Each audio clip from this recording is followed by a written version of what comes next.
ओम भगवते भिक्षाम देहि। आप आइए।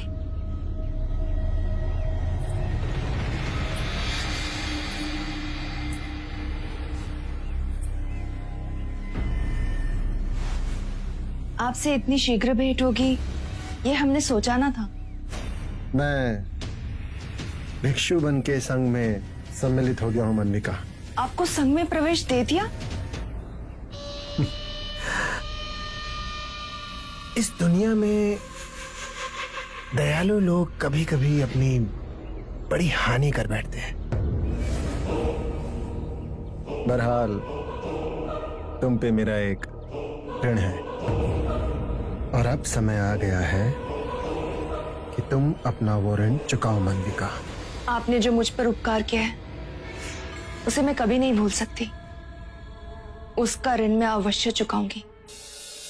हे ईश्वर, तूने मुझसे मेरा सब कुछ छीन लिया, इसलिए अब मैं तेरा संसार त्यागने जा रही हूँ। क्यों बचाया मुझे? क्योंकि आत्महत्या काहे करते हैं। जिसने तुम्हें विवश किया इस कुएं में स्वयं को धकेलने के लिए, प्रतिशोध लो उससे। मैं उससे प्रतिशोध नहीं ले सकती। बहुत बड़ा मनुष्य है वो। स्त्री होके एक पुरुष को वश में नहीं कर सकती। इस पर कोई वशीकरण काम नहीं करता है। वो महात्मा है। कौन है वो? बुद्ध। बुद्ध? क्या किया है बुद्ध ने तुम्हारे साथ? मेरे सुखी संसार को आग में झोंक दिया उसने। मेरा पति जो मुझ पर प्राण निछावर करता था, उसके प्रभाव में आकर घर गृहस्थी मुझे छोड़कर एक भिक्षुक बन गया और जीते जी मार दिया है मुझे। पर तुम सुंदर हो, चाहो तो कोई और पुरुष तुम्हारा हाथ थाम सकता है। नहीं, एक नारी के नारीत्व का अपमान कर कर गया है वो। पूरे गांव में मुझे कलंकित कर दिया। सब सोचते हैं कि शायद मुझ में कोई दोष है। अगर मैं जी नहीं सकती तो मर तो सकती हूँ। जिसने तुम्हारा घर, तुम्हारा संसार विध्वंस करके रख दिया, चैन से जिएगा? हाँ, मैं एक निर्धन निर्बल स्त्री और कर भी क्या सकती हूँ? अरे स्त्री अगर चाहे तो लोहे को भी पिघला सकती है, और तुम कायर हो। कायर नहीं हूँ मैं। प्रतिशोध लेने की हिम्मत है तुम्हें? हाँ है, किंतु मुझे समझ में नहीं आ रहा कि मैं कौन सा मार्ग चुनूं। मार्ग मैं दिखाऊंगा, तुम वही करोगी जो मैं कहूंगा। बुद्ध से कैसे प्रतिशोध लेना है, आप बस मुझे इतना बताइए। प्रतिशोध तो ऐसा होगा मालविका कि बुद्ध स्वयं आत्महत्या करने पर विवश हो जाएगा। उसके भिक्षु उसे गालियां देंगे। प्रतिशोध तो ऐसा होगा कि तुम्हारा अपना पति तुम्हारे चरणों में गिरकर क्षमा की भीख मांगेगा। अब तुम्हें क्या करना है वो ध्यान से सुनो।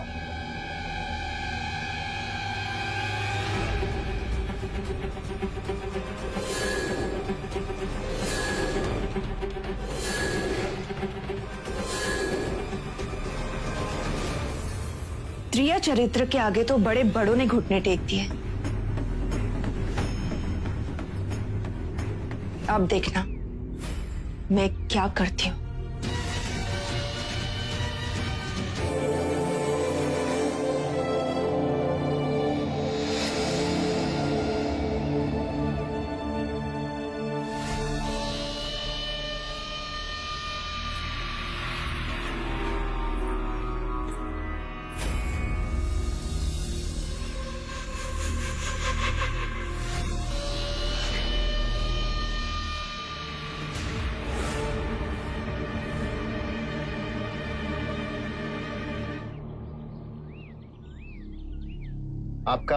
आपका परिचय? दोमुख। दोमुख? बंधु दोमुख, इस स्त्री के मन में बुद्ध के लिए कोई विशेष आदर है? हाँ, मैंने भी इसे पहले यहां देखा है, बुद्ध के पीछे पीछे जाते हुए। अच्छा, बड़ी विचित्र बात है, नहीं? क्या? एक स्त्री का इस तरह बार बार बुद्ध के समक्ष आना, उसके निकट आना।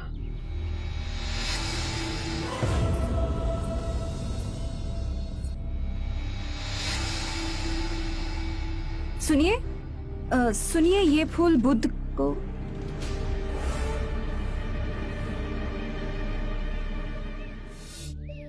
सुनिए, आप यहाँ खड़ी खड़ी क्या कर रही हैं? मैं ये पुष्प बुद्ध को देना चाहती थी। मैंने इनको पुकारा भी था, किंतु इन्होंने सुना ही नहीं। आप पिछले कई महीनों से बुद्ध के उपदेश सुनने आती हैं, हर दिन उनके दर्शन करती हैं, तो फिर आप भिक्षुनी क्यों नहीं बन जाती? मैं भिक्षुनियों के कठोर नियमों का पालन ना कर सकूंगी। जैसे आपकी इच्छा। यदि पुष्प आप भेंट करना चाहती हैं तो आप अंदर जा सकती हैं बुद्ध के पास। बुद्ध की कुटिया। बुद्ध की कुटिया कहाँ है, ये मैं भली भांति जानती हूँ। ठीक है, आप जाइए।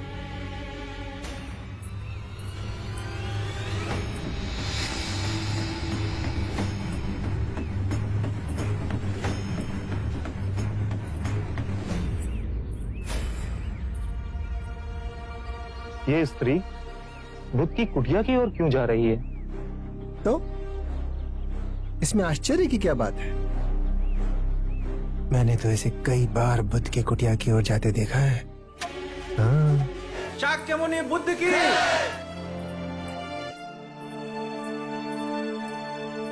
रुक जाओ, कौन हो तुम? इस तरह से राजसभा में आने का अर्थ समझती हो? आने के लिए विवश थी मैं इस भरी सभा में बुद्ध से कुछ प्रश्नों के उत्तर चाहती हूँ। तुमको जो कुछ भी कहना है बुद्ध के संग में जाकर पूछ सकती हो। चलिए आओ यहां से। कुलगुरु, पूछने दीजिए इसे, अगर बुद्ध को कोई आपत्ति ना हो। क्या पूछना चाहती हो तुम? मुनि गौतम, आप धर्म का बहुत उपदेश देते, आपका मान सम्मान भी बहुत है, किंतु आपको मुझ अबला की कोई चिंता नहीं, जिसे आपने गर्भवती बनाया है।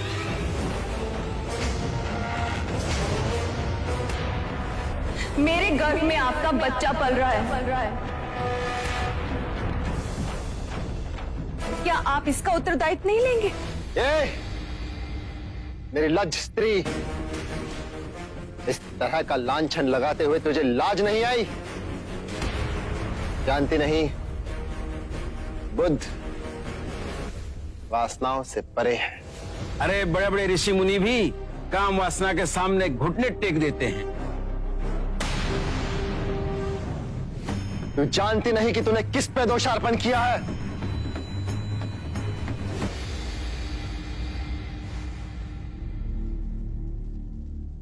पुत्री, केवल दो ही लोग इस बात की पुष्टि कर सकते हैं कि ये सत्य है या असत्य, और वो हैं तुम और मैं।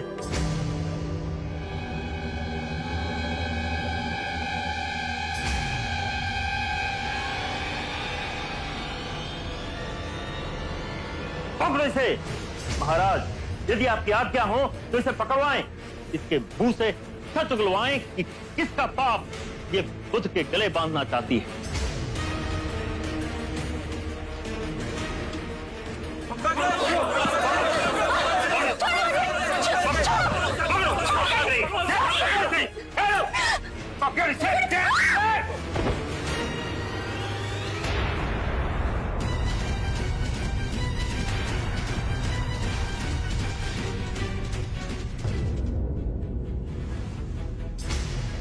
तूने हमारे बुद्ध पे ये झूठा लांछन लगाया। अब तेरे मुंह से ये सच्चाई उगलवाएंगे कि किसके कहने पे तूने ये काम किया है।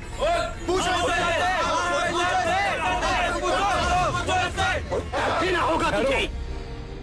पकड़ लो इसे। महाराज, कृपया कर इसे जीवन दान दें। इसके मन में पश्चाताप है। मैंने इसे क्षमा किया। आप बुद्ध हैं, महान आत्मा, पर इसने मगध के माननीय अतिथि का अपमान किया है। मुझे राजधर्म का पालन करना होगा।